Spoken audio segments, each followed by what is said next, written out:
भक्ति के लिए भगवान सदा ही तत्पर रहते हैं। बस भगवान को सच्चा भक्त चाहिए, भक्ति सच्ची होनी चाहिए, बनावटी भक्ति नहीं होनी चाहिए। जहां पर बनावटी दिखावटी भक्ति रहती है वहां पर भगवान कोसों दूर चले जाते हैं, कोसों दूर चले जाते हैं। और जिनने भक्ति को पाया है, जिनने भक्ति को पाया उनने मेरे प्रभु को पाया है। मैं आपको एक बहुत सुंदर उपाख्यान सुनाता हूं, बहुत सुंदर प्रभु के भक्त का एक परिचय कराता हूं, जिसका कर्म तो कसाई का था। ध्यान देना,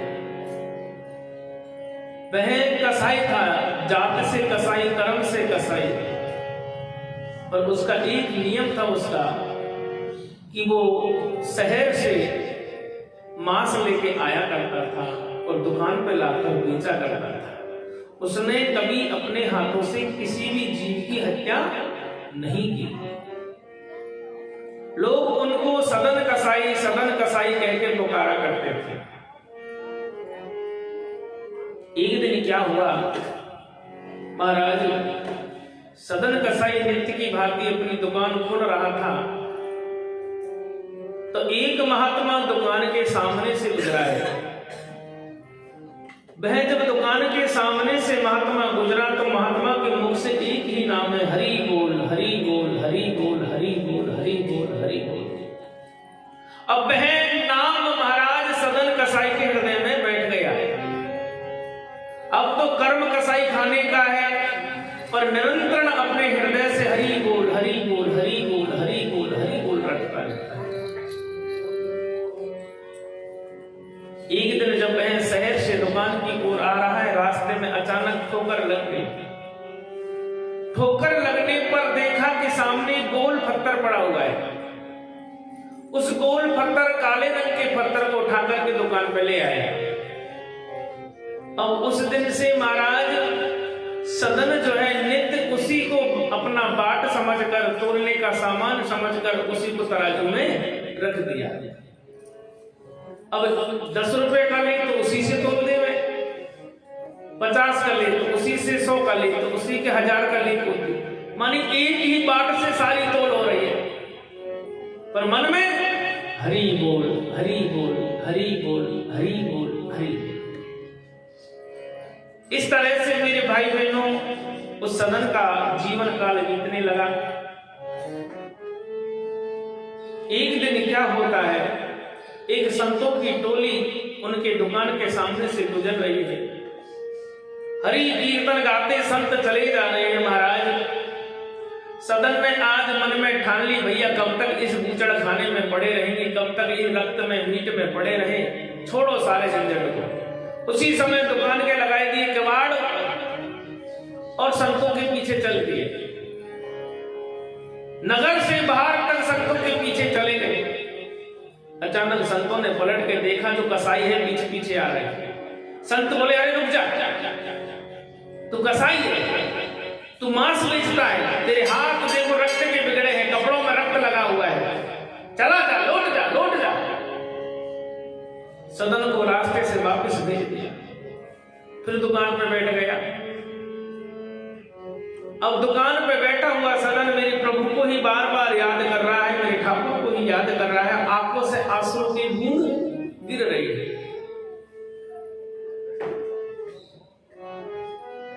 अब देखो मेरे ठाकुर का चमत्कार। संध्या काल का समय था। एक महात्मा जी दुकान के सामने आके खड़े हो गए। सदन ने देखा महात्मा दुकान के सामने, सदन ने हाथ जोड़ के कहा, बाबा ये कसाई खाना है, यहाँ आप खड़े ना रहो, लोग तुम्हारे बारे में गलत सोचने लग जाएंगे। महात्मा जी बोले, हम भैया यहाँ कुछ लेने के लिए नहीं खड़े हैं, हम यहाँ पर आपसे कुछ लेना चाहते हैं। सदन ने कहा, कहो महाराज क्या लेना चाहते हैं? भैया तेरे तराजू में जो बाट रखा है ना, ये गोल गोल, इस बाट को मुझे दे दो। क्योंकि महात्मा पहचान गई ये कोई पत्थर नहीं है, ये साक्षात शालिग्राम भगवान है। महात्मा जी प्रभु को वहां से लेकर के कुटिया पे गए, गंगा जल से, दूध से, दही से, शहद से, सबसे नवा रहे हैं। तो तुलसी चढ़ा रहे, चंदन लगा रहे, फल चढ़ा रहे, दूध चढ़ा रहे। महाराज आधी रात तक सेवा करते रहे। महात्मा की आंखों में नींद आने लगी। जैसे ही महात्मा को नींद आई, अचानक आवाज आती है, हे महात्मा, तू जग रहा है कि सो रहा है? महात्मा जी बोले, महाराज जग गया। कौन? अरे जिसको तू लेके आया है सदन के पास से, उसको सदन के पास भेज दो, नहीं मैं तेरे धर्म कर्म सबको नष्ट कर दूंगा। सदन का नाम सुनते ही महात्मा घबरा गए। सुबह हुई, आव देखा ना ताव, पूजा पाठ नहीं करी, नहाना धोना कुछ नहीं, बस भगवान की उस लोड़ी को लेके चले दिए। सदन दुकान ही खोल रहे थे, महात्मा कांप रहे थे। सदन ने कहा, बाबा क्या हो गया, सुबह सुबह आप कैसे आ गए? अरे भैया तेने जो दिया ना मुझे, इसने मुझे सारी रात सोने नहीं दिया, ये तो तेरे से ही राजी, भैया भैया की सेवा कर। सदन बोले, महाराज भैया की क्या सेवा करूंगा, मुझे तो रास्ते में मिला था, इसको उठा लाया। अरे नहीं नहीं, ये रास्ते में पड़ा हुआ कोई कंकड़ नहीं है, ये साक्षात भगवान विष्णु है, जिसका तू बार बार नाम लेता, हरि बोल हरि बोल, ये हरि यही है जो तेरे सामने है। मेरे भाई बहनों, आज उस संत की बात सदन के हृदय में ऐसी बैठ गई, ऐसी बैठ गई, सब कुछ भूल गए। उसी समय से हृदय में वैराग्य धारण कर लिया और दुकानदारी सब छोड़ छाड़ के घर बार और भगवान की यात्रा के लिए निकल जाता है। भगवान की यात्रा के लिए निकल जाता है। बस एक ही नाम है, हरि बोल हरि बोल हरि बोल। एक ही नाम जप रहे हैं, वो क्या है? लगने तुमसे लगा बैठे, जो होगा देखा जाएगा। लगने तुमसे लगा बैठे, जो होगा देखा जाएगा। लगने तुमसे लगा बैठे, जो होगा देखा जाएगा। लगने तुमसे लगा बैठे, जो होगा देखा जाएगा। तुम्हें अपना बना बैठे, जो होगा देखा जाएगा। तुम्हें अपना बना बैठे, जो होगा देखा जाएगा। जो होगा देखा जाएगा, जो होगा देखा जाएगा। जो होगा देखा जाएगा, जो होगा देखा जाएगा। तुम्हें अपना बना बैठे, जो होगा देखा जाएगा। तुम्हें अपना बना बैठे, जो होगा देखा जाएगा। हरे राम राम हरे हरे, हरे कृष्णा कृष्णा कृष्णा हरे हरे। हरे राम राम राम हरे हरे, हरे कृष्णा कृष्णा कृष्णा हरे हरे। हरे राम राम राम हरे हरे, हरे कृष्णा कृष्णा कृष्णा हरे हरे। लगने तुमसे लगा बैठे, जो होगा देखा जाएगा। तुमसे लगा बैठे, जो होगा देखा जाएगा। अब तो सदन बस सारे दिन उसी में खोया रहता है। एक दिन अचानक भजन करते करते सदन के मन में जिज्ञासा हुई, भैया ऐसा है, सब लोग कोई तो हरिद्वार जावे, कोई बद्रीनाथ जावे, कोई केदारनाथ जावे, कोई द्वारकाधीश जावे, कोई अयोध्या जावे। सदन के मन में है कि मुझे जगन्नाथ भगवान के दर्शन करने हैं, मेरे जगदीश के दर्शन करने हैं। आज महाराज सदन ने मन में ठाना है और जगदीश महाराज के धाम के लिए चल देते हैं। चलते चलते चलते चलते गांव में जाकर जो है अंधेरा हुआ। इस गांव में ठहरे, उस गांव में रुके, उस गांव में ठहरे, उस गांव में रुके। यात्रा चलती रही है, चलती रही है, चलती रही है।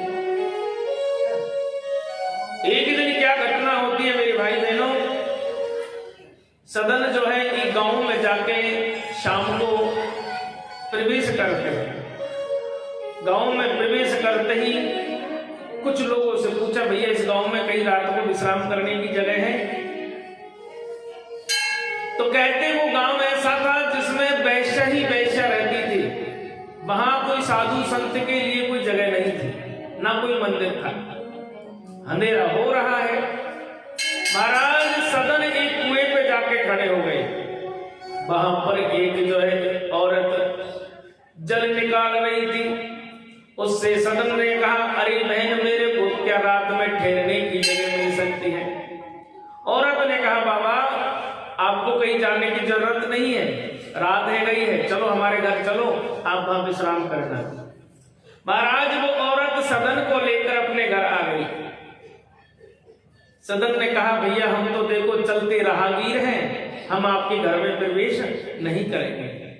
आप तो इस बरामदे में ही आसन लगा दो, हम रात को यहीं निकाल लेते हैं। उस औरत ने अपने घर के आंगन में आसन लगा दिया है। सदन वहीं पर विश्राम कर रहे हैं। अब रात गुजरने लगी। आधी रात जाते ही उस औरत के मन में ख्याल आया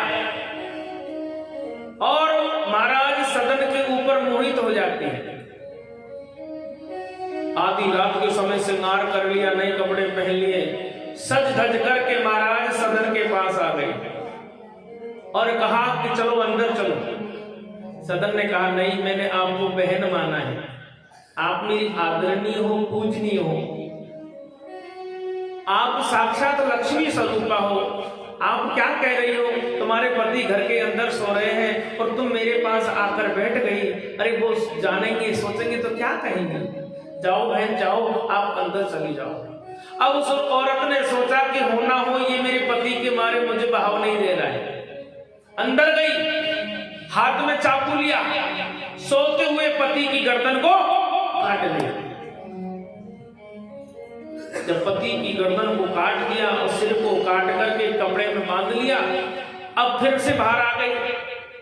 बाहर आते सदन से बोली, अगर आज तुमने मेरी इच्छा पूरी नहीं की तो मैं आवाज करूंगी, लोगों को जगा दूंगी, मैं तुम्हारी बदनामी कर दूंगी।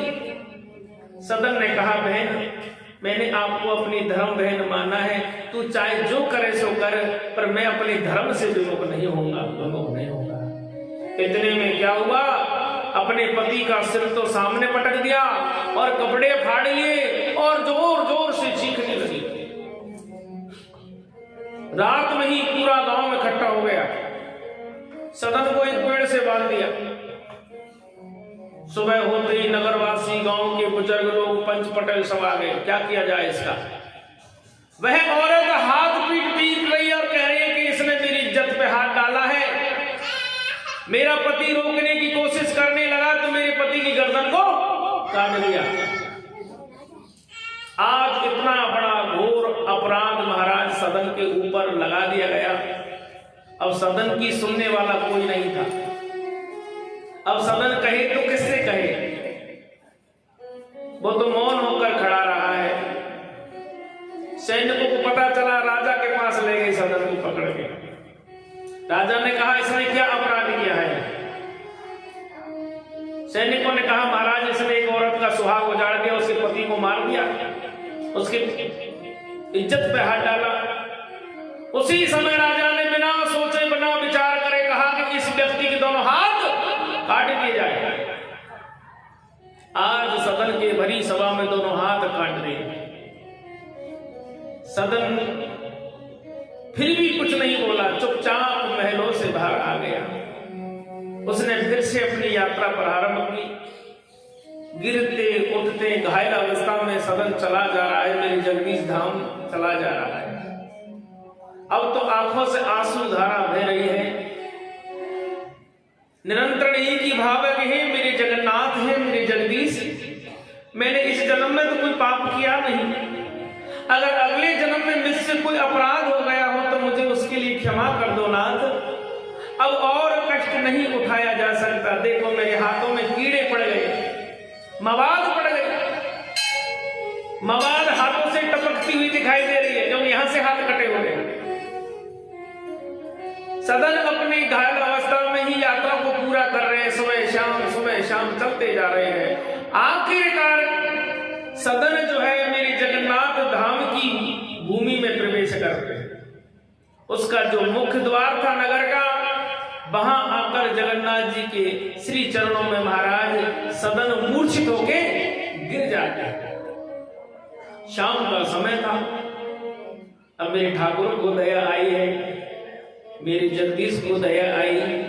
जगदीश भगवान ने रात में ही पुजारी को सपने में कहा कि हे पुजारी, सावधान है जाओ, मेरा परम भक्त नगर के बाहर दरवाजे पे पड़ा हुआ है, उसके लिए पालकी लेके जाओ और सम्मान के साथ उसको मंदिर में लेके आओ। जब पुजारी से सपने में ये सब कहा, तो जैसे ही कहा पुजारी की आंखें खुल गई, हड़बड़ाया, रातों रात अपने सेवकों को बुलाया और सुबह मंगला की आरती करके भगवान की पालकी को ही सजा लिया, जिसमें मेरे जगन्नाथ जी की यात्रा निकलती है। उसी पालकी को लेकर नगर से बाहर पुजारी जी आ गए। वहां देखा तो एक व्यक्ति मिट्टी में लिपटा पड़ा है, हाथ में कीड़े पड़े हैं, घाव बने हुए, मवाद निकल रही है। अब तो मेरे भाई बहनों, सदन को गंगा जल के छींटे दिए, छींटे देकर होश में लिया। सदन ने आंखें टमटमाई। पुजारी बोले, महाराज आपको प्रभु ने याद किया है। पालकी में बिठाकर सदन को लेके गए मंदिर में, और जैसे ही गर्भगृह के दर्शन सदन ने किए तो दोनों हाथ उठाकर कहा कि हे नाथ, मैंने ऐसा कौन सा पाप किया जो आपने मुझे इतनी बड़ी सजा दी है। इतना कहा, आकाश में बिजली कड़कती है और दोनों हाथ प्रकट हो गए। बोलो जगन्नाथ भगवान की जय हो। जैसे ही सदन के दोनों हाथ प्रकट हुए, जितने भी पुजारी गण सेवागण खड़े थे सब जय जयकार करने लगे।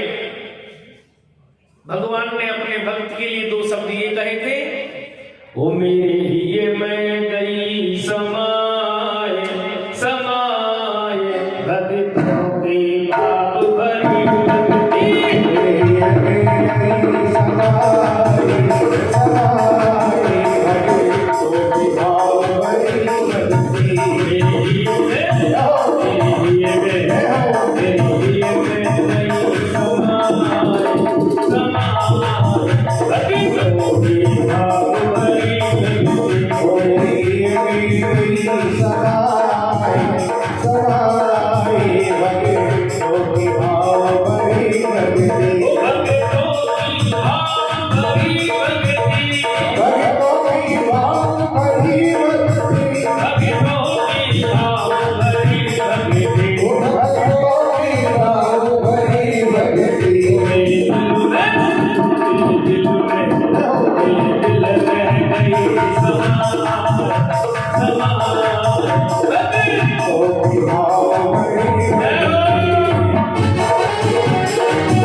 Vidurai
अब हे मेरे भाई बहनों, सदन ने हाथ जोड़ के प्रभु से प्रार्थना की, हे नाथ, आप मेरी भक्ति से अगर इतने ही प्रसन्न हो तो प्रभु मुझे ये बताओ कि इस जन्म में मैंने कोई पाप नहीं किया, कोई अधर्म नहीं किया, सदा ही मैं आपकी ही चरणों का गान गाया करता था, पर मेरे दोनों हाथ क्यों कटे। आज भगवान श्री जगन्नाथ जी ने आकाशवाणी के तौर पे कहा कि हे सदन, आप अगले जन्म में एक ब्राह्मण देवता थे, आप अगले जन्म में ब्राह्मण देवता थे, काशी नगरी में रहा करते थे। एक दिन आप गंगा का स्नान करके भगवान काशी विश्वनाथ के लिए जल लेके आ रहे थे। एक हाथ में जल का लोटा था, दूसरे हाथों में फूल थे। एक कसाई एक गाय के पीछे पड़ रहा था। वो गाय उस कसाई के घर से भागकर आ रही थी। जब गाय तेरे सामने से गुजरी तो कसाई ने कहा, अरे भैया मेरी गाय को पकड़ लो, अरे भैया मेरी गाय को पकड़ो। तो महाराज आपने गंगा जल को फेंक दिया, हाथों से फूल फेंक दिए, उस गाय को पकड़ लिया। उस कसाई ने उस गाय को रस्सी से बांधा, बूचड़ खाने में ले गया और उसको मार दिया। जब उस गाय की मृत्यु हुई, उसकी आत्मा देवलोक गई, देवताओं से जाके कहा कि मैंने कौन सा पाप किया था, उस ब्राह्मण का मैंने क्या बुरा किया जिसने मुझे पकड़ के कसाई के हाथों में दे दिया। हे प्रभु, मुझे ये सेवा चाहिए, मुझे ये वरदान चाहिए कि जिसने मुझे इस बूचड़ खाने में कटाया, एक दिन मैं उसको कटवाऊंगा। आज वही गाय औरत बन के जन्म लेती है। वो कसाई जिसने गाय की गर्दन काटी, वह उसका पति बनता है। वो ब्राह्मण देवता जो सदन बन करके दुनिया में जन्म लेता है, आज वो विधि, वो समय, वो घड़ी सुनिश्चित हुई, सदन उसके घर आता है। गाय औरत बन के कामुक होती है। उस कसाई से बदला लेने के लिए उसकी पहले तो गर्दन काट दी, उसकी गर्दन काट करके कलंकित कर दिया और राजा के द्वारा उसके दोनों हाथ कटवा दिए। पर जब भगवान की कृपा होती है प्यारे,